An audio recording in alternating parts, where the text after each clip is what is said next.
अगर आप भी नियर टर्म में यानी कि 1.5, 2, 3 साल में घर खरीदने की प्लानिंग कर रहे हैं तो आप अपनी तैयारियां थोड़ी सी तेज कर दीजिए, क्योंकि आपके लिए एक बड़ी खुशखबरी है। और खुशखबरी ये है कि आरबीआई यानी कि रिजर्व बैंक ऑफ इंडिया आपके लिए एक नया प्लान या फिर नया प्रपोजल लेके आया है, जिसके जरिए घर खरीदना सस्ता होने वाला है। साधारण शब्दों में कहें तो घरों की, फ्लैट की कीमतें कम होने वाली हैं और आपकी अच्छी खासी रकम यहां पर बचने वाली है, जिसका असर ये होगा कि आपको डाउन पेमेंट कम करनी होगी, आपकी ईएमआई कम होगी, जिससे आप अपने पैसों को दूसरी जगह भी इन्वेस्ट कर पाएंगे। अब आपके मन में ये भी सवाल आ रहा होगा कि आखिर ये प्लान है क्या, आरबीआई क्या करने की तैयारी में है, होम बायर्स को किस तरीके से फायदा होने वाला है। तो चलिए आपको डिटेल में इन सभी सवालों के जवाब देते हैं और सबसे पहले आपको यह बताएंगे कि आखिर आरबीआई का नया प्रपोजल है क्या। तो आरबीआई ने एक ड्राफ्ट जारी किया है जिसमें कहा गया है कि अब रियल एस्टेट सेक्टर को भी विदेश से लोन यानी कि एक्सटर्नल कमर्शियल बोरिंग ईसीबी लेने की इजाज़त दी जा सकती है। अभी तक रियल एस्टेट कंपनियों को विदेश से लोन लेने की अनुमति नहीं थी। पिछले करीब 30 सालों से ये सेक्टर ईसीबी की लिस्ट से बाहर रखा गया था, लेकिन अब आरबीआई का मानना है कि देश का रियल एस्टेट सेक्टर काफ़ी बड़ा और मैच्योर हो चुका है और अब उसे भी ग्लोबल फंडिंग के रास्ते मिल सकते हैं। इससे रियल एस्टेट कंपनियों को विदेश से सस्ता कर्ज मिलेगा और डेवलपर्स को फंडिंग का नया रास्ता मिलेगा, जिससे देश के रियल एस्टेट सेक्टर में फिर से रफ्तार आ सकती है। इससे डेवलपर्स को फंडिंग का नया रास्ता तो मिलेगा ही और देश के रियल एस्टेट सेक्टर को भी फिर से एक रफ्तार मिलेगी। और आरबीआई ने इस ड्राफ्ट पर 24 अक्टूबर 2025 तक लोगों से सुझाव मांगे हैं। अगर ये नियम लागू हो जाता है तो अनुमान है कि अगले 2 साल में रियल एस्टेट सेक्टर में 5 से 7 बिलियन डॉलर यानी कि करीब करीब 50,000 करोड़ रुपए की नई विदेशी फंडिंग भी आ सकती है। तो ये है आरबीआई का नया प्रपोजल। अब सवाल ये भी उठता है कि आखिर आरबीआई को ये कदम उठाने की जरूरत क्यों पड़ी। तो इसके कई कारण हैं। पहला ये कि रियल एस्टेट कंपनियों के पास पैसों की कमी थी। कई प्रोजेक्ट्स बीच में अटक जाते हैं क्योंकि बैंक इतनी बड़ी रकम लोन पर नहीं दे पाते। दूसरी वजह यह भी है कि जो घरेलू बैंक हैं उनकी जो लोन पर ब्याज दरें हैं वो काफ़ी ज़्यादा हैं, 11% से लेकर 14% तक।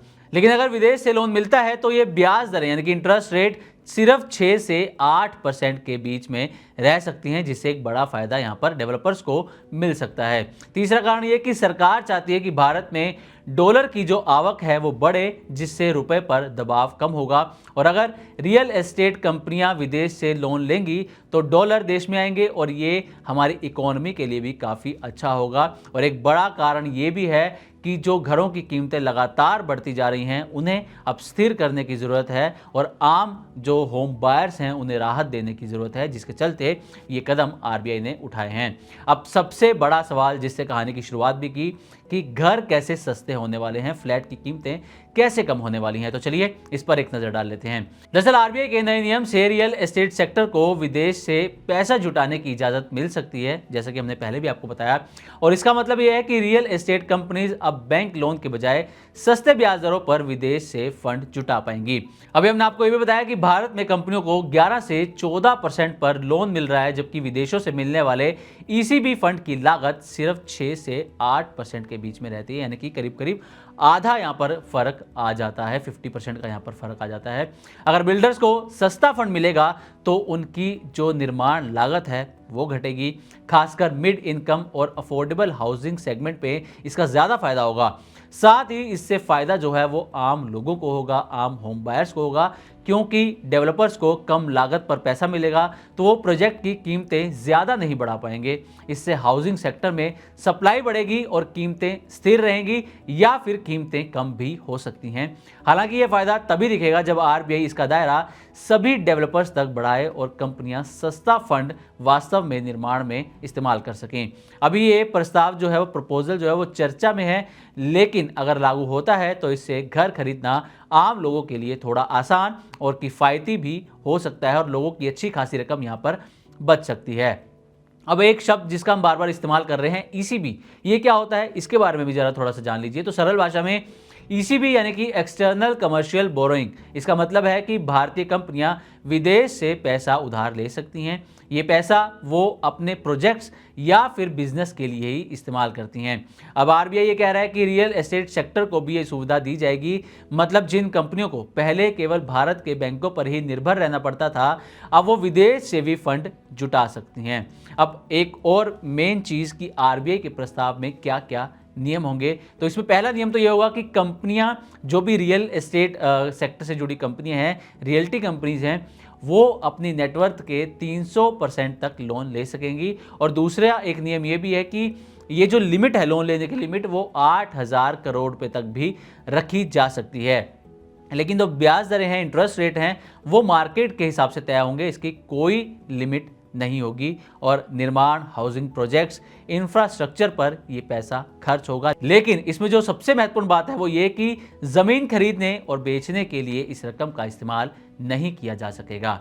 अब आते हैं कि रियल एस्टेट सेक्टर को इससे क्या फ़ायदा होने वाला है। तो कंपनियों को सस्ता फंड मिलेगा, ये सबसे बड़ा फ़ायदा होगा। रुके हुए जो प्रोजेक्ट्स हैं वो फिर से शुरू हो सकेंगे, नए हाउसिंग स्कीम्स बढ़ेंगी और भारतीय रियल एस्टेट्स को ग्लोबल फंडिंग से भी यहाँ पर जोड़ा जाएगा। तो कुल मिलाकर देखा जाए तो आरबीआई का ये कदम रियल एस्टेट सेक्टर के लिए गेम चेंजर साबित हो सकता है, क्योंकि अगर 3 दशक बाद रियल एस्टेट को विदेश से लोन लेने की छूट मिलती है तो डेवलपर्स के लिए फंडिंग आसान होगी, प्रोजेक्ट्स में तेजी आएगी और होम बायर्स के लिए नए मौके खुलेंगे और घर लेना यहाँ पर सस्ता हो सकता है। लेकिन हर अच्छे फैसले के साथ कुछ रिस्क भी जुड़े होते हैं, इसलिए आरबीआई अभी सिर्फ ड्राफ्ट स्टेज में है और ये देखना दिलचस्प होगा कि अंतिम नियम कब लागू होते हैं। तो अगर आप भी नया घर खरीदने की प्लानिंग कर रहे हैं तो आरबीआई के इस प्रपोजल का आप इंतजार कर सकते हैं। और इस प्रपोजल के लागू होने के बाद, अगर ये नियम लागू होते हैं, तो आपको घरों की कीमतों में अच्छा खासा एक अंतर देखने को मिल सकता है। तो उम्मीद करते हैं कि हमारी तरफ से दी गई जानकारी आपको अच्छी लगी होगी। इसी तरह की और भी वीडियोज़ के लिए देखते हैं Money9 और सब्सक्राइब करें हमारा यूट्यूब चैनल।